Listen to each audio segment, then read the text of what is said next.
Hi everyone, this is Anam. Welcome to global online NEET. So आज की इस video में हम देखेंगे कि अगर आपके नीट 2024 में कम स्कोर है, मतलब अगर आप नीट क्वालिफाइड नहीं हो, यानी अगर आपका नीट स्कोर 0 to 150 के बीच में लाई कर रहा है, तो आपके लिए क्या बेस्ट कोर्सेस होंगे।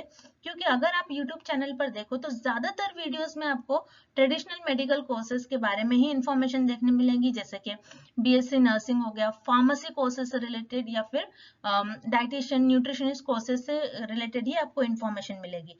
लेकिन आज के इस वीडियो में हम आपके साथ ट्रेडिशनल मेडिकल कोर्सेज के साथ साथ आपको नॉन मेडिकल कोर्सेज जैसे कि बीसीए, बीटेक वगैरह कोर्सेज में किस तरीके से आपको एनरोल होना है, इन कोर्सेज में किस तरीके से एडमिशन लेना है, इनके बेनिफिट्स वगैरह सारे आपको हम इंफॉर्मेशन आज के इस वीडियो में आपके साथ डिस्कस करेंगे। क्योंकि इन डिग्रीज के बाद आपको हाई पेएबल जॉब्स मिलती है, काफी अच्छी सैलरी मिलती है। तो इसीलिए इस वीडियो को एंड तक जरूर देखिएगा, और अगर आप हमारे चैनल पर नए हैं तो हमारे चैनल को जरूर सब्सक्राइब करिए। और चलिए आज के इस वीडियो को हम स्टार्ट करते हैं। तो सबसे पहले हम देखेंगे नॉन मेडिकल कोर्सेज। तो जब भी नॉन मेडिकल कोर्सेज के बारे में बात करते हैं तो सारे स्टूडेंट के माइंड में आता है कि मैथ्स की रिक्वायरमेंट होगी। तो देखिए यहाँ पर आपके लिए मैथ्स की कोई भी रिक्वायरमेंट नहीं है। यानी फर्स्ट कोर्स के बारे में अगर हम बात करें तो वो होता है आपका बीटेक। बीटेक आप बायोटेक या फिर बायो इन्फॉर्मेटिक्स में कर सकते हो, और ये कोर्स टोटल 4 इयर्स का आपका कोर्स होता है।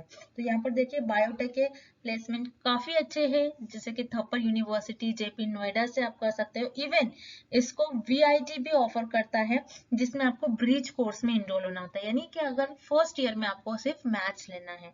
देन साथ ही साथ आप एमटेक या फिर आगे पीएचडी भी कर सकते हो। आप इंडिया से भी कर सकते हो या फिर आप अब्रॉड से भी कर सकते हो। तो इसके बाद आप किसी भी यूनिवर्सिटी में एज अ फैकल्टी आप फैकल्टी बन सकते हो। देन उसके बाद अगर आप जैसे कि बीटेक कर रहे हो, बीटेक के थर्ड फोर्थ ईयर में ही साइमल्टेनियसली आपने कोडिंग वगैरह सीख ली, उसकी प्रैक्टिस कर ली, तो आप आईटी सेक्टर में शिफ्ट हो सकते हैं। तो कि जैसे कि आपको पता है इंडिया में आईटी सेक्टर्स में अभी ज्यादा करके काफी अच्छी आपको सैलरी देखने मिलती है, काफी हाई पेएबल जॉब्स होती है आईटी सेक्टर में। देन नेक्स्ट कोर्स की हम बात करते हैं यहाँ पर, तो है आपका बीसीए, जो कि आप कोई भी कॉलेज से कर सकते हो, जो कि इसका फुल फॉर्म होता है बैचलर्स इन कंप्यूटर एप्लीकेशन। ये कोर्स आपका टोटल 3 इयर्स का आपका कोर्स होता है। तो बीसीए भी आप विदाउट मैथ्स कर सकते हो, और इसके बाद डायरेक्ट बीसीए के बाद भी आपको जॉब मिल सकती है, या फिर आप आगे एमसीए कर सकते हो और एनआईटी से भी कर सकते हो। एनआईटी से करने के बाद आपकी डिग्री को काफी वैल्यू हो जाती है, आप काफी अच्छा इंस्टीट्यूट माना जाता है एनआईटी वगैरह को। देन उसके बाद आप मूव कर सकते हो आईटी सेक्टर में, और आपको काफी अच्छी जॉब मिल सकती है, जॉब इन एमएनसीज में। Then next, then other non medical courses की बात करा जाए तो काफी लोगों का मिसकॉन्सेप्शन होता है यहाँ पर लॉ में, कि लॉ में आपको मैथ्स की रिक्वायरमेंट होती है। लेकिन नहीं, लॉ के लिए आपको एक एग्जामिनेशन में इनरोल होना होता है, जो कि होता है क्लैट, यानी कॉमन लॉ एडमिशन टेस्ट। इसमें आपको इनरोल होना होता है। इस एंट्रेंस एग्जामिनेशन के थ्रू आपको एडमिशन मिलता है। तो जिसका प्रिपरेशन आप 1 और 2 मंथ में ही कर आप लॉ जैसे कोर्स में एनरोल होते हो। देन सेकेंड कोर्स की बात करा जाए तो होता है बैचलर्स ऑफ डिजाइन। अगर आप बहुत ज्यादा क्रिएटिव हो, क्रिएटिव डिजाइन्स आपको अच्छा लगता है, तो आप यहाँ पर इनमें एनरोल हो सकते हो, और यहाँ से आप स्टडी कर सकते हो टॉप आईआईटी से और एनआईडी यानी नेशनल इंस्टीट्यूट ऑफ डिजाइन से। देन नेक्स्ट कोर्स है फोरेंसिक साइंस। जैसे कि आप देखते हो फोरेंसिक साइंटिस्ट जो है एग्जामिन करते हैं, एनालाइज करते हैं एविडेंस को क्राइम सीन्स पर। तो उस तरीके से आप इस डिग्री में भी आप परस्यू कर सकते हो। देन नेक्स्ट है bachelors and masters of science in botany या फिर जूलॉजी। आप बॉटनी कर सकते हो, जूलॉजी कर सकते हो, और इनमें बीएससी एमएससी वगैरह कर सकते हो। और आप कोचिंग और क्लासेस वगैरह में अगर आप टीच करते हो तो उसके थ्रू आपको काफी ज्यादा आजकल पेमेंट आपको मिलती है, काफी ज्यादा हाई वेल पे होता है। जैसे कि आप देखोगे 1 लाख पर मंथ तक भी आपको सैलरी मिलती है। तो ये कुछ नॉन मेडिकल कोर्सेस है।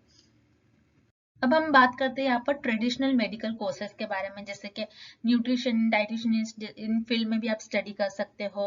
रेस्पिरेशन थेरेपी, माइक्रोबायोलॉजी, जिसमें आप माइक्रोस्कोपिक ऑर्गेनिजम्स के बारे में स्टडी करते हो। देन बायोटेक्नोलॉजी, पैरामेडिकल साइंसेज, जिसके में आप एम्स के थ्रू आप एडमिशन लेते हो, तो काफी आपकी डिग्री को वैल्यू होती है। एम्स में आपको उनका एंट्रेंस एग्जामिनेशन देकर पैरामेडिकल साइंसेज कोर्स में आप एनरोल हो सकते हो। Then psychology, veterinary science, then physiotherapy, nursing और फार्मेसी जैसे कुछ ट्रेडिशनल मेडिकल कोर्सेज भी आप एक ऑप्शन रख सकते हो। ठीक है, नेक्स्ट नर्सिंग कोर्सेज के कुछ इंपॉर्टेंस और नर्सिंग को किन किन डिफरेंट नर्सिंग कोर्सेज में आप एडमिशन ले सकते हो, किस तरीके से, ये इन सारी चीज का यहाँ पर हमने बता रखा है। तो सबसे पहले हम नर्सिंग कोर्स की बात करा जाए तो मेडिकल और डेंटल कोर्स के अलावा जो इंडिया में सबसे ज्यादा फेमस है हेल्थ केयर स्ट्रीम में जिसमें एडमिशन लेते हो, जिसमें आप स्टडी करते हो, दैट इज नर्सिंग।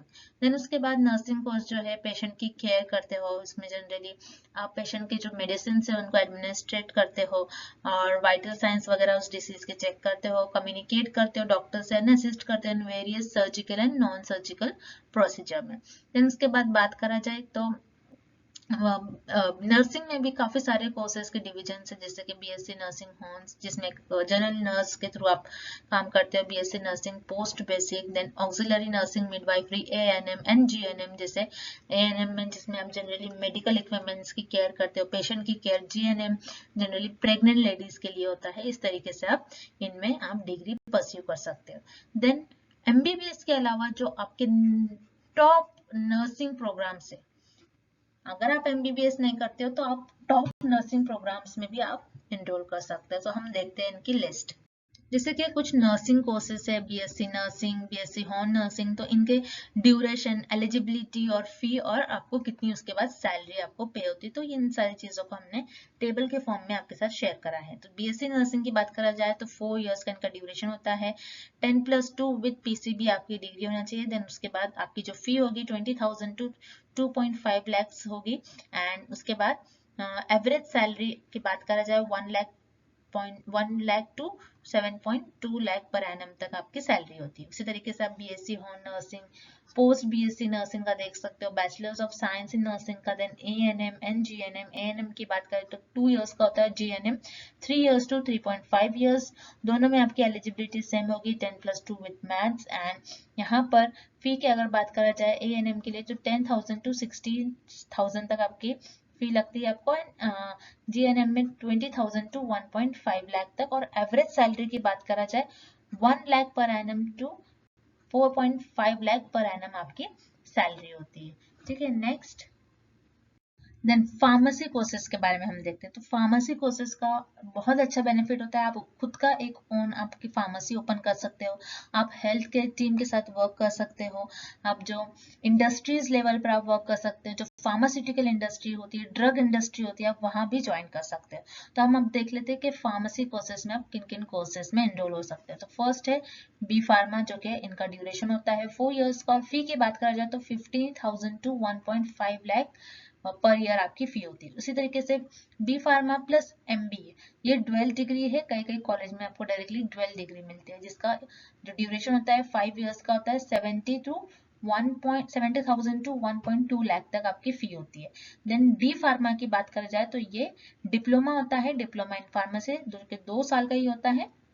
और यहाँ पर फी की बात करा जाए 4,000 टू 4 लाख तक के आपकी सैलरी होती है। Then diploma in veterinary pharmacy, जिसका आपका ड्यूरेशन होता है 2 इयर्स का, 4,000 टू 4 लाख आपकी सैलरी होती है। And diploma in pharmaceutical management, यहाँ पर भी इनका भी ड्यूरेशन 2 इयर्स का होता है, और फी की बात करा जाए 10,000 टू 95,000 तक की आपकी फी होती है। तो इस तरीके से इन कोर्सेज में आप फार्मेसी में एनरोल हो सकते हैं। नेक्स्ट देन हम देखेंगे फिजियोथेरेपी कोर्सेज। तो फिजियोथेरेपी कोर्सेज की अगर बात करी जाए तो काफी वैल्यू है आजकल की जो लाइफस्टाइल है उसके लिए, और फिजिकली चैलेंज और डिसेबल पर्सन्स के लिए। और देखोगे आप अगर स्पोर्ट्स की बात करा जाए तो उनमें स्ट्रेचिंग वगैरह इश्यूज होते हैं उनके लिए, और ओल्ड एज पीपल जो ग्रुप है उनमें जो आजकल प्रॉब्लम्स उनको हो रहे हैं, इश्यूज जो हो रहे हैं, उनमें फिजियोथेरेपी का काफी इंपॉर्टेंट रोल प्ले होता है। तो और हम आगे भी देखेंगे कि फिजियोथेरेपी के और कौन कौन से कोर्सेज में आप एनरोल हो सकते हो और उनमें career options. Then physiotherapy courses की बात करा जाए तो आप BPT, bachelors of physiotherapy, BSc physiotherapy और डिप्लोमा इन फिजियोथेरेपी कर सकते हो। अब जैसे कि देख सकते हैं आप ड्यूरेशन बीपीटी बीएससी फिजियोथेरेपी का सेम होता है 4.5 इयर्स इंक्लूडिंग इंटर्नशिप। इसी तरीके से डिप्लोमा इन फिजियोथेरेपी का होता है 3 इयर्स का ड्यूरेशन। देन कोर्स फी की बात करा जाए, बीपीटी का जो फी होता है 2 लाख to 7 लाख तक होता है। बीएससी इन फिजियोथेरेपी का 1 लाख to 5 लाख आपकी फी होती है, और डीपीटी यानी diploma in physiotherapy 10,000 to 5 lakh के बीच में आपकी फी होती है। एलिजिबिलिटी तीनों में सेम होता है 10+2। और यहाँ पर करियर ऑप्शंस की बात करा जाए तो as a physiotherapist, lecturer, researcher आप इस तरीके से काम कर सकते हो, एंड थेरेपी मैनेजर एक्सेट्रा। तो यहाँ पर हमने कुछ लिख रखा है पॉइंट्स, आप यहाँ से रेफर कर सकते हो। उसी तरीके से सैलरी पैकेज की बात करा जाए तो 2 lakh to 20 lakh per annum आपकी सैलरी पैकेज होता है। इस तरीके से आप फिजियोथेरेपी इन कोर्सेज में एनरोल कर सकते हो। Next, then allied health sciences और पैरामेडिकल कोर्सेज। तो पैरामेडिकल कोर्सेज एम्स जो है, AIIMS paramedical courses entrance examination conduct करवाता है। तो एंट्रेंस एग्जामिनेशन के थ्रू आप एम्स में पैरामेडिकल कोर्सेज में एनरोल कर सकते हो। तो आपको इनके एंट्रेंस एग्जामिनेशन की जो डेट है वो आ चुकी है, इनके रजिस्ट्रेशन वगैरह ओपन हो चुके हैं, तो आप वो देख सकते हो। आप रजिस्टर कर एंट्रेंस एग्जामिनेशन का प्रिपेयर कर सकते हो। तो आप वहां से अगर डिग्री परस्यू करते हो तो आपकी डिग्री को काफी वैल्यू होती है, तो आप एक ऑप्शन रख सकते हो वो पैरामेडिकल कोर्सेज के लिए। Then paramedical courses and allied health sciences के बारे में देखा जाए तो यहाँ पर आप क्या करते हो, डिसीज को आप आइडेंटिफाई करोगे, इवेल्युएट करते हो और उस डिसीज को आप प्रिवेंट करने की कोशिश करोगे, ठीक है। देन यहाँ पर वो कौन कौन से कोर्सेज इन्वॉल्व होते हैं, जैसे कि medical technology, diagnostic, health system management, dental hygiene, then medical sonographies and radiographers etcetera. इस तरीके से आप इन कोर्सेज में आप एनरोल कर सकते हो। देन हम और देखते हैं डिटेल में कि कौन कौन से पैरामेडिकल कोर्सेज में आप एनरोल कर सकते हो। अब जैसे कि कुछ अलाइड हेल्थ कोर्सेज या फिर जिसे हम पैरामेडिकल कोर्सेज भी कहते हैं, उन कोर्सेज को देख लेते हैं। जैसे कि BOT bachelors of occupational therapy, ये क्या होते हैं, जिसमें जो थेरेपिस्ट होते हैं और जो कि हेल्थ केयर प्रोफेशनल्स होते हैं वो पेशेंट की हेल्प करते हैं, जो डेली लिविंग एंड जो डेली वर्क हम करते हैं उसमें, जैसे कि पेशेंट के डेवलपमेंट में, रिकवरिंग में किस तरीके से उनके स्किल्स को इम्प्रूव करे। जैसे कि फॉर एग्जांपल कोई इंजरी हुई है, इंजरी के बाद किस तरीके से ड्रेस करना चाहिए, किस तरीके से खाना पीना चाहिए, तो उस तरीके से ये आपके ऑक्यूपेशनल थेरेपिस्ट करते हैं। तो यहाँ पर इनका जो ड्यूरेशन होता है 4 इयर्स का यहाँ पर इनका ड्यूरेशन होता है। एलिजिबिलिटी की बात करें 10+2 विद पीसीबी होना चाहिए। फी जो है 4 लाख रुपीज होती है and average salary package 1.2 lakh per annum to 7.2 lakh per annum. उसी तरीके से ऑडियोलॉजी एंड स्पीच थेरेपी, ठीक है, जैसे हियरिंग लॉस वगैरह है, स्पीच थेरेपी की किस तरीके से कॉन्वर्सेशन वगैरह होना चाहिए, जो स्टैमर्स लोग होते हैं उनका किस तरीके से उनकी स्पीच थेरेपी हो, तो इस तरीके से ये थेरेपिस्ट करते हैं। तो ड्यूरेशन 4 इयर्स का होता है, 10+2 विद पीसीएम या फिर पीसीबी के थ्रू भी यहाँ पर आप एडमिशन ले सकते हो। फी की अगर बात करें जाए तो 10,000 to 5 लाख रुपीज तक आपकी फी होती है, और सैलरी की बात करें जाए 2 lakh to 7.5 lakh per annum आपकी फी होती है। देन बीएससी रेडियोलॉजी कर सकते हो, जैसे एक्सरे वगैरह, देन उसके जिसमें 3 इयर्स का होता है, अगेन 10+2 विद साइंस होना चाहिए, 2 लाख रुपीज या फिर 10 लाख तक, 2 लाख से 10 लाख के बीच में आपकी फी होती है। और सैलरी की बात करा जाए 85,000 to 2 लाख पर एनम तक आपकी फी होती है। देन उसके बाद medical lab technology, BSc in medical lab technology की बात करा जाए 3 इयर्स का होता है, 10+2 विद साइंस होगा, 3 लाख to 4 लाख रुपीज तक आपकी फी होगी, 1 लाख to 6 लाख रुपीज आपकी एक एवरेज सैलरी पैकेज होगा। उसी तरीके से बीएससी ऑप्थेल्मिक टेक्नोलॉजी, उनका 3 इयर्स का होता है ड्यूरेशन, 10+2 होना चाहिए, 2 लाख to 6 लाख रुपीज तक आपकी फी होती है। एंड सैलरी की बात करा जाए 2 lakh to 9 lakh per annum आपकी फी होती है। तो ये रहे कुछ पैरामेडिकल कोर्सेज। नेक्स्ट, तो यहाँ पर हम देखेंगे नीट 2024 में लो रैंक आ रहा है, तो उसके लिए आप कैसे आपके करियर ऑप्शंस चूज करें। तो 1 by 1 हम सारे पॉइंट्स देखेंगे। फर्स्ट इज सेल्फ असेसमेंट, यानी आपको देखना है कि उस पर्टिकुलर कोर्स के बारे में आप कितने पैशनेट हो, ठीक है, आपका इंटरेस्ट कितना है उस पर्टिकुलर कोर्स के लिए। देन सेकेंड होता है रिसर्च, आप उस कोर्स के बारे में रिसर्च करिए कि उसमें कुछ एंट्रेंस एग्जाम है या फिर नहीं, एलिजिबिलिटी क्राइटेरिया क्या होगा, उस कोर्स का ड्यूरेशन क्या होगा, करियर प्रोस्पेक्ट से देखिए, सैलरी देखिए, ठीक है, सैलरी पोटेंशियल देखिए उसमें। देन उसके बाद स्कोप ऑफ एनालिसिस, उसको एनालाइज करिए, जैसे कि सैलरी पैकेज वगैरह कितना होगा, जॉब अपॉर्चुनिटीज क्या होगी उसमें, क्या वो आप जो कोर्स चूज कर रहे हो वो हाई डिमांडिंग है या फिर नहीं, उसमें करियर ग्रोथ किस तरीके से होगा आपका।